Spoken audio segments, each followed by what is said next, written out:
Pour moi, dans mon perspective, il y a vraiment deux value added avec les réseaux dont on parle, les réseaux professionnels. La première, c'est de faire des liens entre les gens.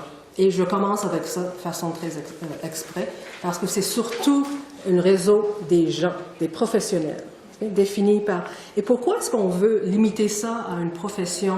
Bien là, aujourd'hui, il faut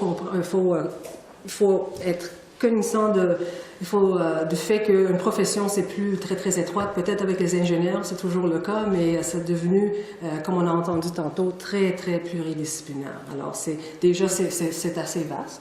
Mais pourquoi est-ce qu'on insiste sur ça? Parce que c'est là où les gens vont se sentir à l'aise, confortables, avec du monde qu'ils considèrent fiable. Et c'est là où on sort, c'est ce qu'on dit souvent en anglais, « the war stories ». Si on veut apprendre, on veut voir les histoires de guerre, on veut parler des catastrophes. Et on veut les appeler catastrophes, pas « lessons learned », qui est très, comment je dirais, well, it's a euphemism. On essaie de mettre un terme positif sur ce qui est un échec, mais on ne veut pas les appeler les échecs. C'est des leçons apprises, des choses comme ça. Mais c'est des échecs, c'est des choses, des fois c'est des catastrophes.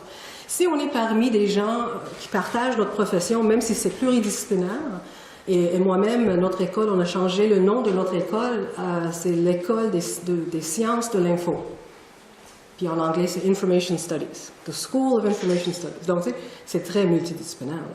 Imaginez tout le monde qui touche à l'info. Alors, on a des documentalistes, on a des gens sciences cognitives aussi.